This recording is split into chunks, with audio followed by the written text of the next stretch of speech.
Welcome to the Biz Bash podcast, where we make biz strategy a piece of cake. I'm Elizabeth. And I'm Cami, but you might know us better as Eliza Ann Calligraphy and Cami Monet. We want to help you, our fellow stationers, artists, and calligraphers, confidently build a profitable and personality-driven creative biz. We're here to share our honest-to-goodness advice and actionable strategies for ambitious artists. So put on your party hat, quit being a procrastinator gator, and let's get this party started. Hello there. Welcome back to the Biz Birthday Bash podcast. We are doing Cute and Cake number 19, bringing you some hard-hitting questions from you, our listeners. This is a weird intro. Okay, anyway, you guys, these are kind of like, we get our questions from you guys that you submit to us, and we do lots of lightning round answers, and we don't look at the questions beforehand. At least I don't look at the questions beforehand, so who knows what we're going to say. It's always fun. So let's start with the first question. This is from... Wait, hold on real quick. Yes. Can we have a real talk honest moment for a second? Sure. Guys, for Q and Cake 18, I just have to tell this story because I think it's so funny and so indicative of us. Our podcast editor commented during our last podcast round there. She was like, "Hey, is the episode for Q and Cake 18 in a different folder somewhere? I just can't find it." And so I was going through our computer trying to figure out where this episode had ended up. Well, Cami and I were both convinced that we had recorded Q and Cake 18 and we never did. Which is why we ended up, it all worked out totally fine because we did the free webinar that week and we had a Q&A section in that we ended up using for the episode. And it was kind of fun having a live version.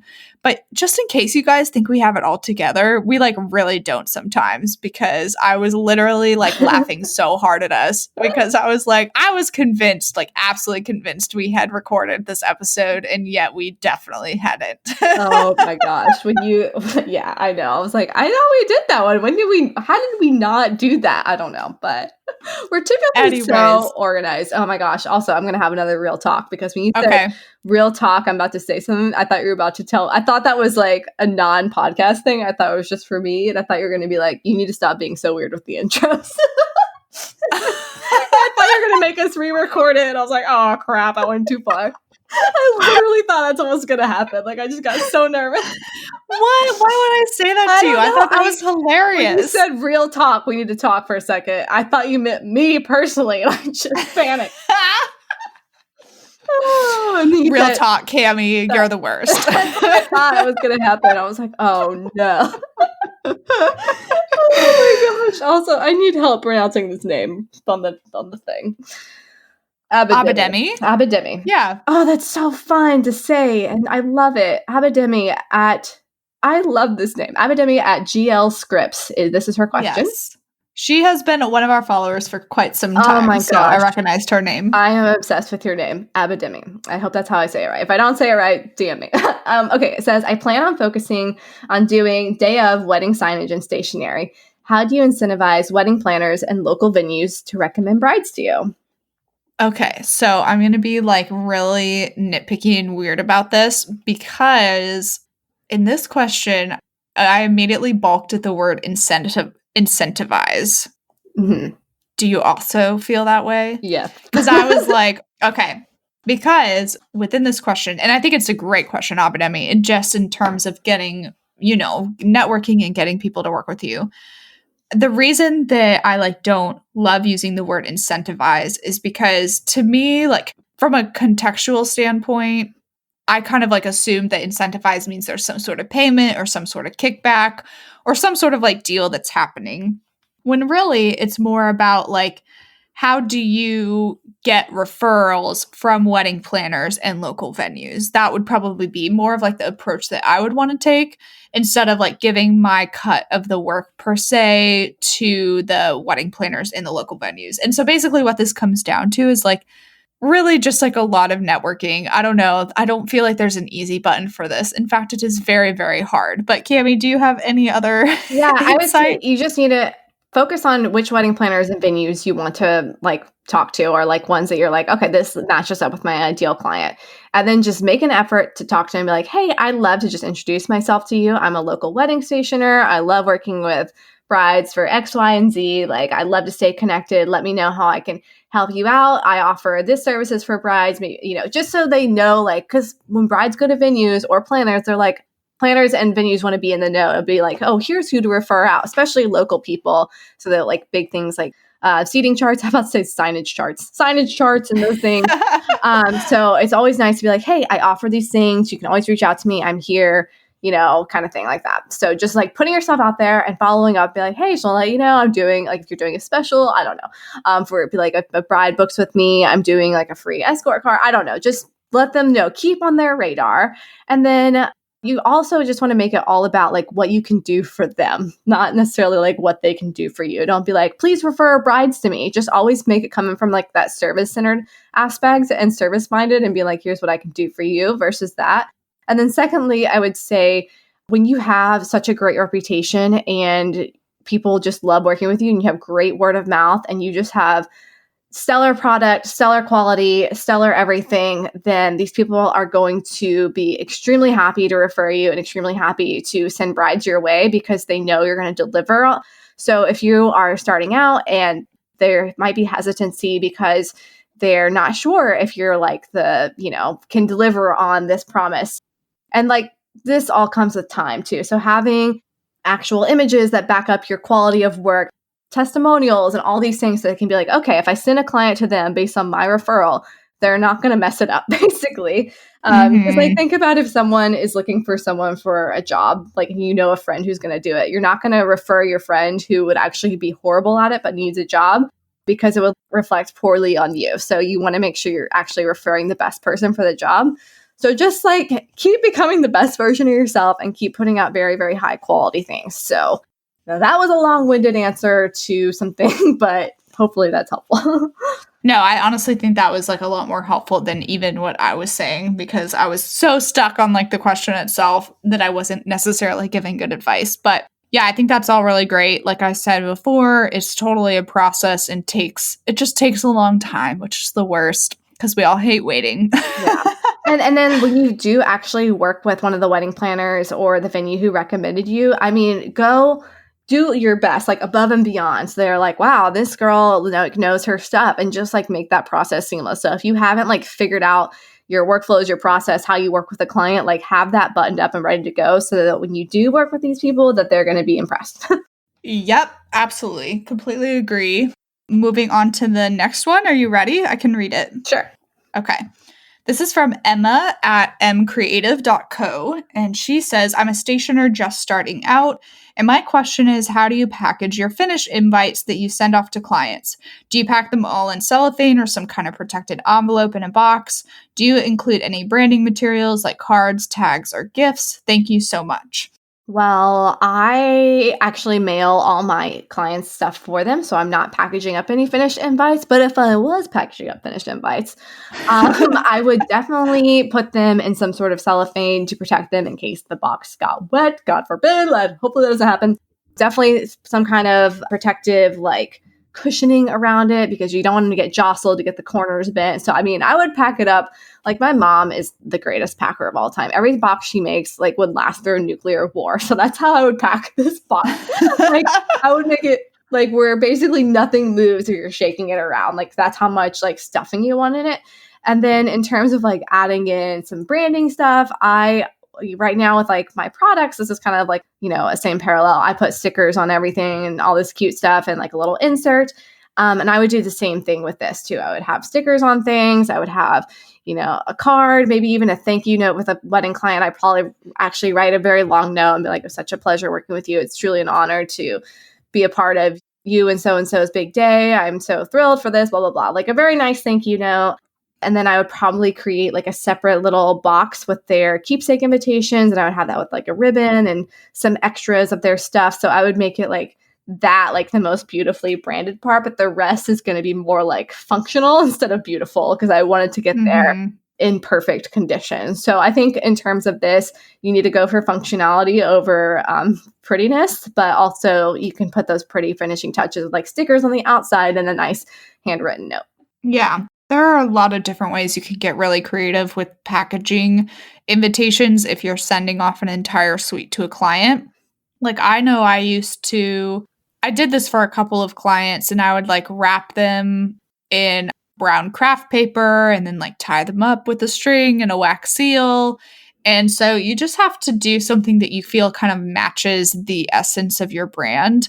So like hindsight's 2020, right? But when I like look back on craft paper, like brown craft paper, that seems so like rustic and DIY to me. Like maybe I would have wanted like tissue paper with my logo on it, or, you know, like silk ribbon that was my brand color, like something to like elevate that a little bit. Because if you have not listened to our episode about product packaging, Cami dropped like all the wisdom about how you package a product can elevate it so much. And the same principles go for packaging like finished invites that you're mailing to a client. So I feel like listening to that episode alone would give you a ton of different ideas of what you could do. But Cami's absolutely right. Like in terms of functionality and beauty, like you really need to package it to keep everything safe. Like I would actually, I would put like this is so sketchy, but I would put like a garbage bag basically to like line the box, and I would like set everything else in it. And it was like a white garbage bag. It wasn't like one of the black ones you would use for like yard work, you know? So it wasn't like super, super weird. But that was like still my way to try to like ensure that if there was any moisture that like touched the box, it's not going to be getting to the invitations. Like practical weird stuff like that. I don't know. Like there's other ways to do it besides using a trash bag, but I did do that once. You could make that so funny in the email you sent to them, be like, got a box of trash coming your way. Right? Yes. Right. And be like, I promise what's inside is beautiful. Like, I don't know. I would have so much fun with like my email when I sent their tracking information if I put something like that in there. But yeah, definitely you want it to be very functional and protective. And like maybe that looks like ordering custom boxes that fit each individual size. If you're doing like a ton of like mailing out invites and things like that. I mean, there's lots of different ways you could do it, but I would definitely put functionality in terms of like protecting things first and foremost. Yeah. And I feel like Empress Stationery, like Jessica of Empress Stationery, probably has this down to a T. Like, oh yeah, because everything she prints is shipped out to the client. Like they don't do assembly and stuff like that. So there are a ton of different ways you could do this. But I do like the idea of having like the sized boxes if you're shipping out a ton of a certain size to be able to like put them in there and then put that box in another box. And then you put that box in another box, and then I'll mail it to myself, and then I'll smash it with a hammer. Oh, okay. Hopefully you guys got that. Let's see. Next question. This is from Allie at Allie_Strick.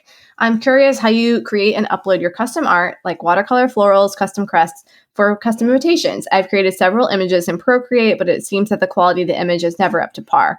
Do you create all your images in an Adobe software? Do you create them on paper and scan it in? Thanks so much.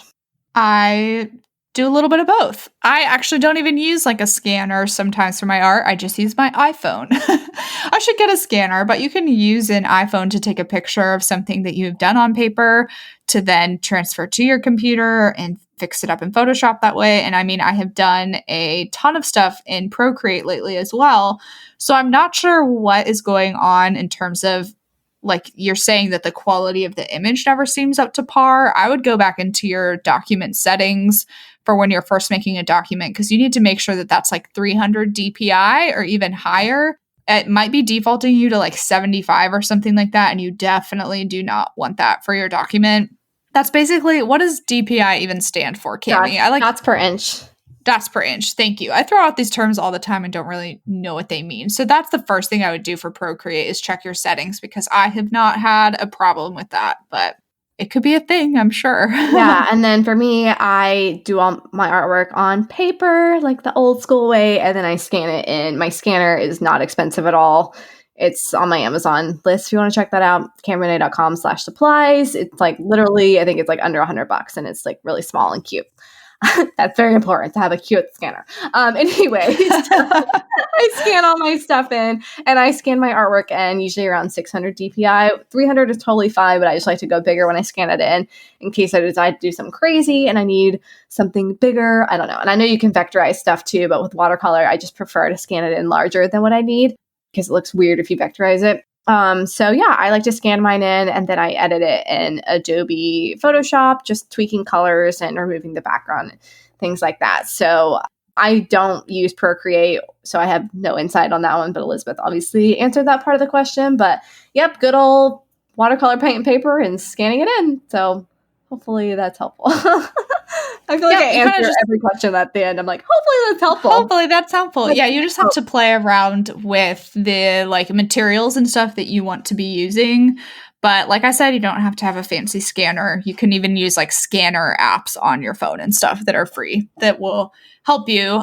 Watercolor, though, I will say for watercolor, it definitely makes sense that Cami has a scanner that's doing that because it can pick up on so much more detail than an iPhone can necessarily, and it'll keep the artwork all flat at one time, which is also really important. Yes, watercolor gets wavy. Yes, it can get like wavy and weird and all of that stuff, but that gives you at least some insight into what we do. It's kind of a collection and assortment of a bunch of things. And I smash my scanner down with like 5 books on top of it to keep it extra flat and crisp. So, and I smash that scanner down. Okay, let's move on to the next question. And it's a long one, so I'm going to read it.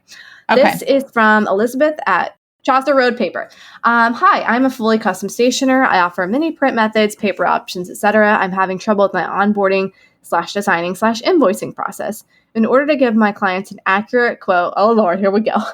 I have to first do a lot of designing. I need your advice. How on earth do I not get sucked into basically designing an entire suite before I even get a deposit?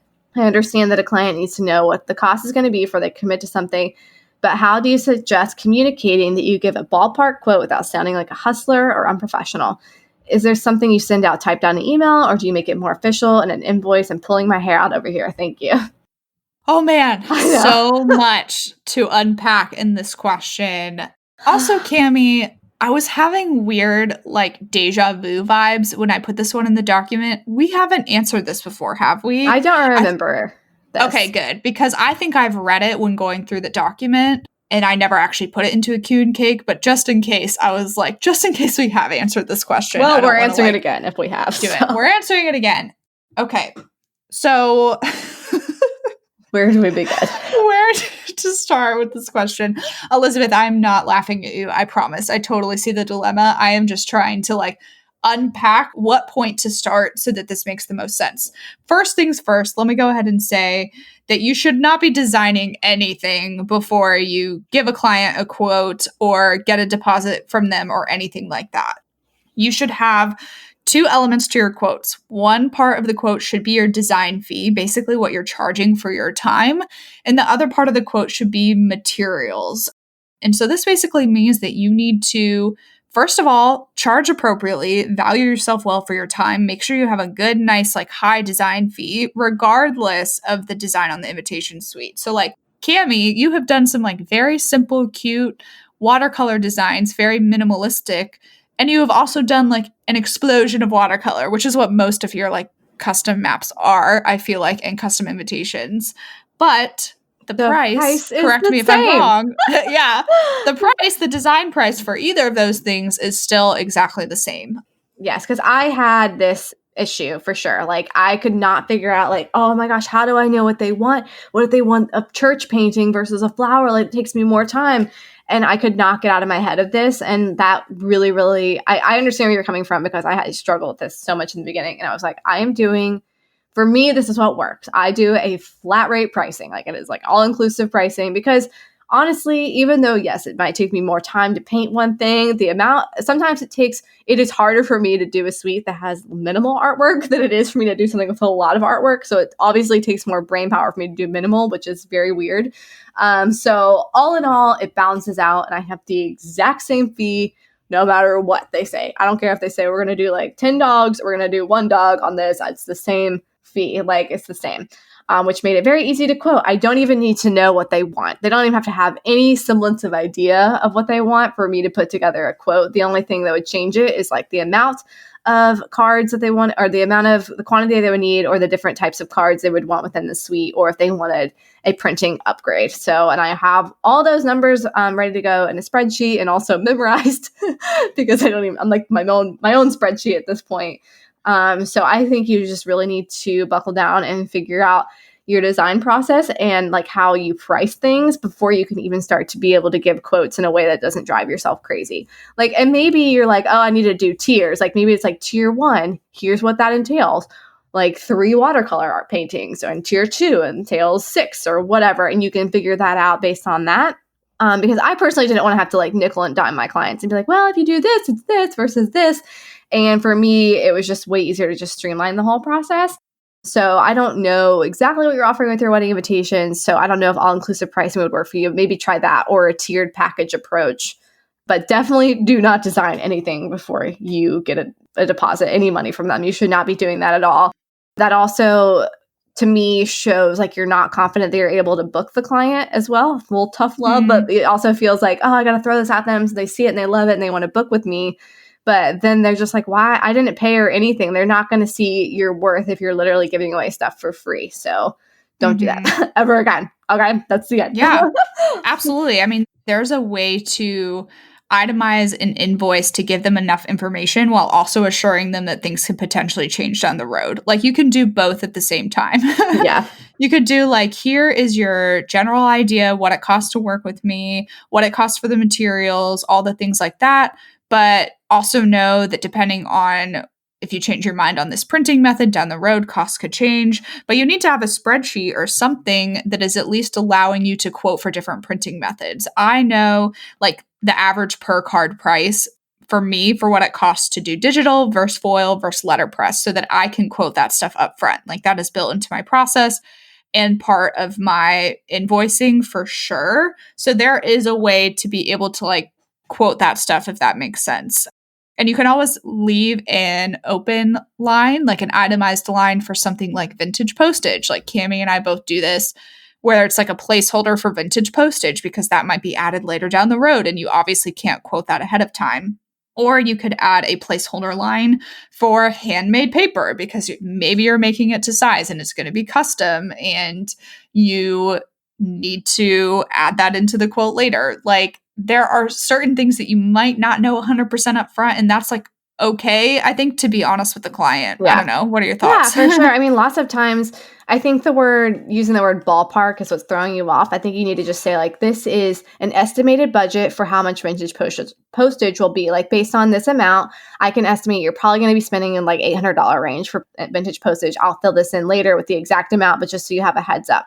And then also letting them know, like the way my process works is like they pay the 50% retainer and that gets them booked. But like I mentioned in an earlier episode that we recorded today, which I know you guys didn't know which one that is. That was like weeks ago.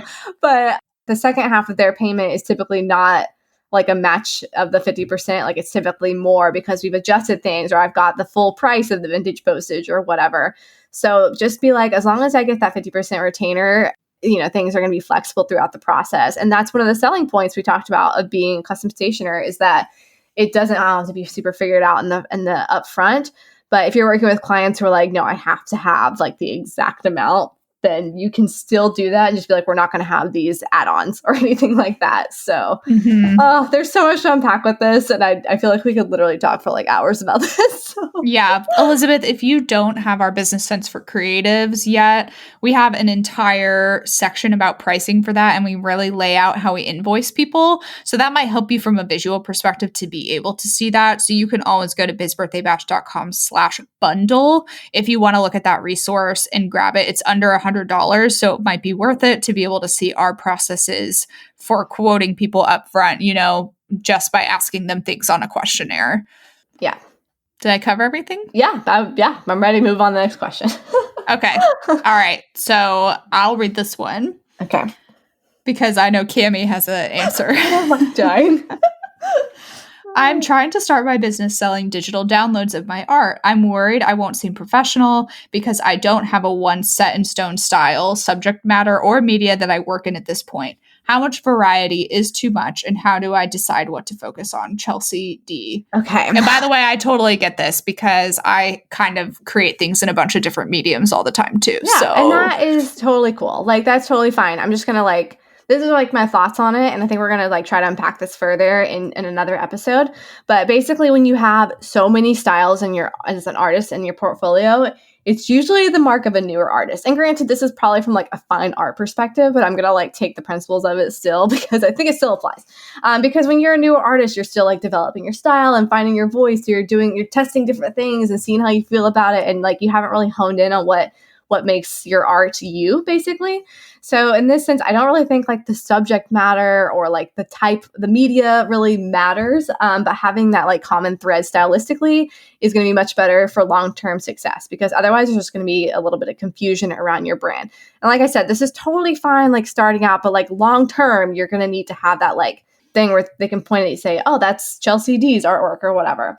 And that's like the fun part of being an artist, is like figuring all this out. But the best way I can explain this is like, pretend you're going to a restaurant. There's a restaurant in town you love, and it serves amazing pizza. And you tell all your friends like how amazing the pizza is, and you keep going back for pizza. And then one week it's like, this week we are an Indian restaurant. We don't do pizza anymore. Now we're serving Indian food. And you're like, okay, well, I told everyone how awesome the pizza is, and now it's an Indian restaurant. And then 3 days later, it's a sushi place, and you're like, what the heck is going on right now? Like, would you keep going back there or telling your friends like they have the best pizza? Because like, they don't even do the same thing anymore. So you wouldn't have any idea what to expect. And if the chef is like an actual pizza maker who excels in pizza, but then he's not going to be a sushi master in 1 week. Do you see what I'm saying? Like, in this analogy, like, it takes time to excel at a certain medium. So either give yourself the time to let that style flow out. Like Van Gogh had like 5 different styles, but each of his were like over a decade, like he changed. So anyway, you guys, okay, let me gather it back in. So here's how you can like start to tailor down your style so it's more consistent. Basically, edit out the outliers, like anything that's like super out of place style wise, just like get rid of them out of your portfolio, because they're not really bringing it up. They might be bringing it down. And then fake it a little bit by having like a super cohesive presentation, like all your artwork is in the same frame mock-up, or, you know, all has the same color background or something like that. You can kind of like fake it a little bit. And then my last tip would be to like simply just make a choice and stick with it for a few months at least to see what happens. And how do you actually make that choice and choose which style you really want to love and try? It's the one that you enjoy the most and are the most passionate about, because that is where your work is really going to shine. The end.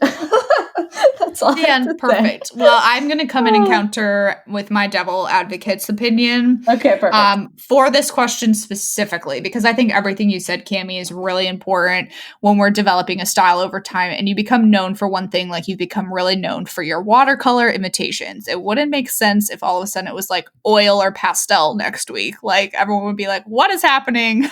I came here for the watercolor because this is what Cami's known for.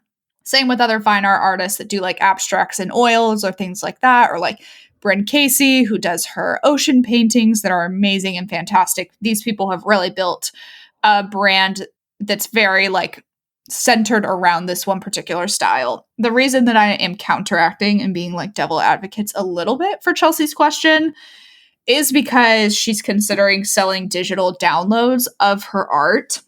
And so I think that this can be done in a way that if you want to have fun doing different like media types or different subject matters, you can do that. But I think that it would have to be like within your shop as a very specific collection. So like maybe one shop is going to be like desert cacti or desert scenes. Like that would have to be its own collection. And then maybe that was done in pastel, like, and that's a download. And then maybe you have a watercolor download that's like fall leaves or fall foliage or something. That would have to be its own collection. And you would have to figure out how to do this underneath your brand and how to brand yourself. And so I would say for the digital downloads, I think like my opinion of this is just a little different because you're not selling like $2,000 paintings, if that makes sense. You can choose to do like a little bit of this, a little bit of that while you kind of explore what works for you. But I would not throw up just like, I would do, like I said, I would do collections that are very centric to one media and like one feeling. I wouldn't do like a day where you're like, today I am doing like an oil painting of a hanging plant, you know, like a pothos or something like that. And then the next day you're like, and today I'm putting up like a photo of a bear in the woods in like a completely different style, because there's like no cohesiveness between those two trains of thoughts. So I think you can do things. I think you can do different subject matter and different media. I think it's the way that you deliver them in this situation that's going to be really important, especially for when people are like searching online to find digital downloads in general. So whether you're doing this through Creative Market or Etsy or your Shopify or Squarespace, whatever it may be, like the way you deliver it and your organization, I think is what's going to be like really key for these digital downloads. And like, how are you going to market yourself? How are you going to attract your audience? You have to think about those things too, because if you do like any and all media types for everything, like you're not attracting as much of a niche audience, depending on what someone might be looking for. So those are my thoughts on that. Yeah, you basically did say the same thing, because I said subject matter and media don't matter, but common thread stylistically does. Okay, so what's the like you could do anything, but as long as it has that same feeling of you. But if you're doing like, it doesn't matter if it's oil painting or chalk. Like I think of like Lillian Valley, she just started doing oil paintings, but it still looks so much like her stylistically, like versus her chalk art. You know what I mean? And so those are like two different mediums, but they definitely have that same stylistic approach where you can be like, oh, okay, that's still her. And like that's the hard part. It's like so hard to define what that is. So it's just more like, I see what you're saying. Around from like, I can't even like think of an example, but it's very hard to define. But it's not that the subject matter and it's not the media. It's more about your style. But like, if you're just painting true from your heart or creating true from your heart, like that's gonna come through. But if like you're just like trying different things, like, okay, I don't really know what sticks yet, I'm just going to keep trying different things. Like one of these things is going to stick, like what feels like passionate to you, like that you really enjoy stylistically. Like I do lots of different media and like lots of different things, but like they all like, people can look at it and be like, oh, that's her painting. That's like how she paints animals or whatever. Like they all have like this like look to them that you like can't replicate with art, with other artists. So it's very like nebulous and so hard to define, but don't get hung up so much on subject matter or media, but more just like that stylistic thread. And really that's going to come from like your heart and you. As like cheesy as that sounds, it is super, super true. That's why I think it'd be like kind of a good exercise, to, like pick one thing and like just do it for 1 month to be like, okay, I'm going to stick with like one medium for 1 month and just like see how that goes. And see like where it takes you, because you'll start to be like, oh, I really like this. Like that's kind of how it was for me. Like I was like trying all different types of things, and then I started doing something that just like not even thinking about it, I'm like, I really like this, and then it just kind of becomes second nature. And it's not like you can narrow it down and be like, this is how I'm going to paint today in this style. It's just something from you. Yeah. So basically the ultimate theme is be yourself. Yeah, that's always the ultimate theme. It's just like be yourself, but consistency is definitely gonna like make a huge difference in the long term. So, and it's so fun. People feel like they get like pigeonholed when they're like, oh, you have to be consistent with this like particular like look you have, but like you won't get pigeonholed. I promise you. It'll like free up so many things for you. It really, really will. So we're gonna like definitely do a whole episode on this, because there's just so many things to talk about with it. I feel like I have more to say. It's just a lot of fun to think about.